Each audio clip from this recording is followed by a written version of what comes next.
Now, the Three Martini Lunch with Greg Corombos and Jim Garrity. And welcome, everyone, to the Monday edition of the Three Martini Lunch. Along with Jim Garrity of National Review, I'm Greg Corombos. We have three martinis for you today. Sorry to say that none of them are good. Let's start with the story that broke Friday evening and spilled into the weekend with other events as well. This is the CNN version of the story. Donald Trump's campaign on Friday postponed a rally in Chicago amid fights between supporters and demonstrators, protests in the streets, and concerns that the environment at the event was no longer safe. The announcement came amid large protests both inside and outside the event at the University of Illinois Chicago and follows heightened concerns about violence in general at the GOP frontrunners' rallies. Illinois holds its Republican primary on Tuesday. So that got canceled. It spilled into the streets. There were a couple of police officers who got hurt.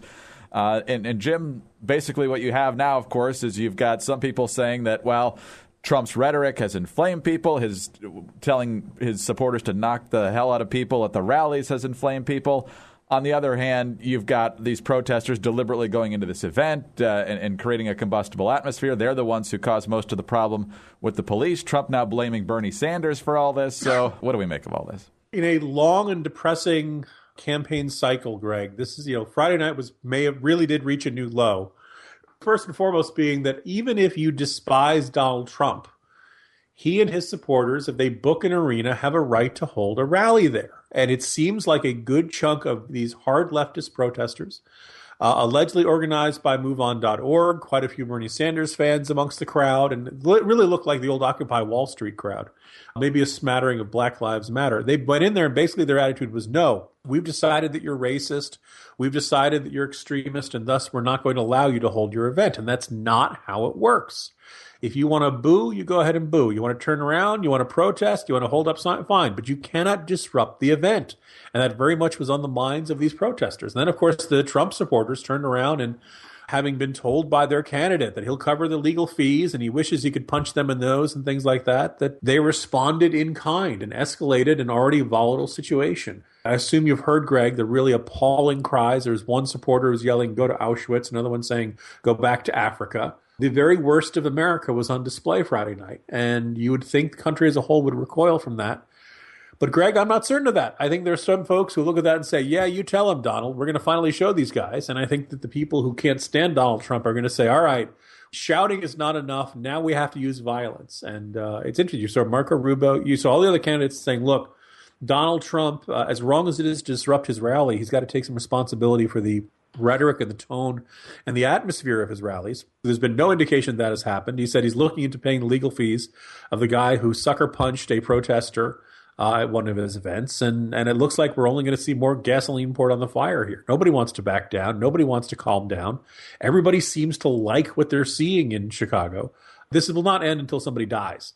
And the frightening thing is that nobody seems to be bothered by that. Or very few people. The people involved don't seem to be bothered by that, I should say. Yeah. Then we had the situation in Ohio on the next day when the guy rushed the stage and the Secret Service had to swarm. So, yeah, it's definitely getting more and more serious out there. On to the second bad martini, and this is another issue about violence potentially in the Trump campaign. And it goes back to the story we touched on in the Crazy Martini Thursday and Friday. And that's the allegation from Michelle Fields, who was working for Breitbart at the time, and that'll be the main point of this martini, that she was grabbed by a Trump campaign manager, Corey Lewandowski, and yanked in a violent way where she almost hit the ground. She took pictures and had the bruises to show for it. Finally, there was some video of it from a couple different angles on Friday, but there's a lot of people in the way, so it's hard to see. You can see Lewandowski kind of reaching towards her, but you don't see like the horrified reaction that some people probably thought would have happened if it had been very violent. So whatever you think of Trump is kind of how you reacted to the video, it seems like.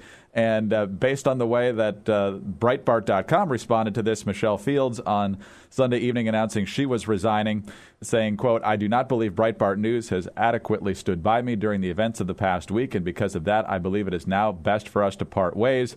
Ben Shapiro, who a lot of conservatives know, had been for several years an editor-at-large there. He says Breitbart.com's handling of this means he is out as well. And he says Andrew's life mission has been betrayed.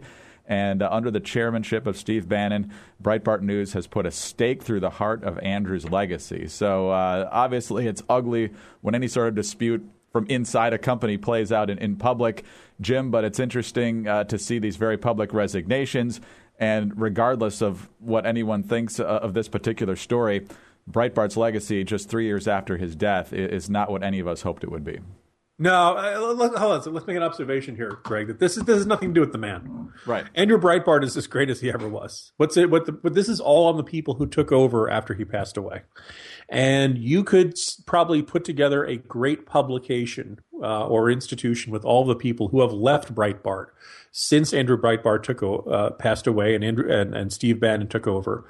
Folks like Dana Lash, folks like Larry O'Connor.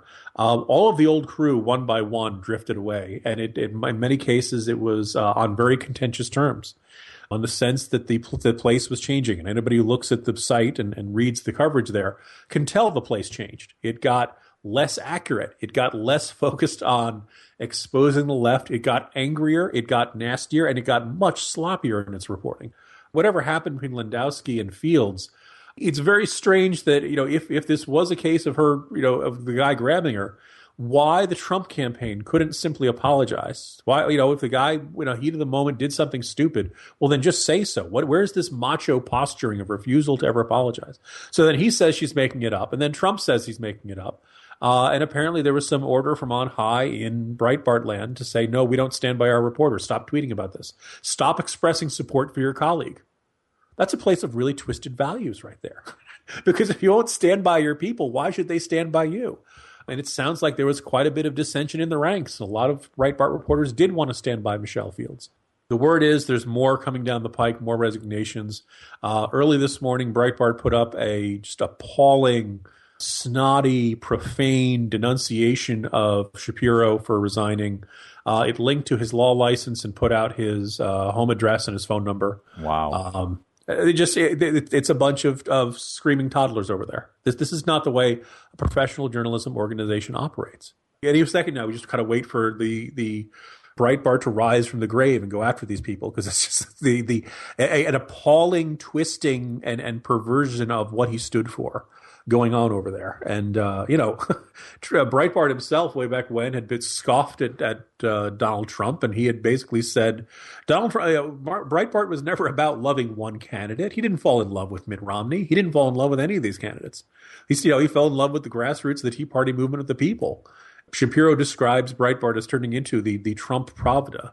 I feel like we're watching, it feels like a zombie movie. We're watching something that looks like something we once loved, walk around and do terrible things wearing its face. So maybe this exodus is kind of a sign of the place is coming apart. A big debate about whether it should continue or whether, Andrew Breitbart's name will live on in greatness. Breitbart.com may not. And it's an interesting question as to see where the place goes from here and where the people involved go from here. Yeah. What a mess. On to the final and crazy Martini, Jim. After a disturbing Martini like that, I think it's good to just go wholesome here and talk about the son of a mailman for a few minutes as we go to tomorrow being a critical day in the delegate hunt for Florida. All 99 delegates go to the winner. In Ohio, all 66 go to the winner. The polls just not looking good for anybody other than Donald Trump. He's way ahead in virtually every poll in Florida. In Ohio, it's a different story, though. A Fox poll had John Kasich up 5 in his home state. There's a new Quinnipiac poll out today showing it tied at 38%. And so Marco Rubio actually late last week told his supporters in Ohio to vote for Kasich. The Kasich campaign was immediately asked if they would say the same to their supporters in Florida since he has no chance to win there. And the campaign would not do that. And of course, in this populist era of this particular campaign season, where people are frustrated about immigration and trade and just American standing in the world and so forth, John Kasich's home stretch strategy is to roll out Mitt Romney today to the grassroots. He's got a fantastic new endorsement from John Boehner. And Jim, talk about having your finger on the pulse of the people. One of the interesting things, we've seen a slight rise in the polls for John Kasich. He had a pretty good couple of primaries last week. And there was this perception that it was being driven by the perception that John Kasich is a nice guy. Now, we've seen, and we described in these earlier Martinis, what Donald Trump is doing to the conservative movement, what he's doing to the Republican Party. And, Ted Cruz and Marco Rubio love him or hate him, I think pretty highly of both of them, went out there and called out Donald Trump for what he was doing. And they made the case that he's not a conservative and he's lowering the tone and lowering the discourse and stirring up. He did all these things. And what was, golly gee willikers, I'm not going to get involved in that. And, I'm not, John Kasich wasn't there when this argument needed to be made, and he was the one who benefited from it because the negative attacks hurt Marco Rubio. There's a case to be made that it hurt Ted Cruz, and John Kasich benefited by just standing there. Well, here we are. Here's Marco Rubio once again going the extra mile and basically making the case, look, I will, it's more important to me to win Florida than for me to win Ohio. I will say this also, it's very important that we deny Donald Trump delegates, so let's do that. And of course, Kasich can't reciprocate. The entire nice guy it's an act. He's got as combative and conniving and ruthless a soul as anybody else in politics. It's revealing by this. I think it's also revealed when he starts saying that, critics of his expansion of Medicaid need to read the Bible. There's a nasty side to John Kasich. And I think we're seeing it in this, and it's there are certain moments of this race that have been kind of grimly satisfying, Greg.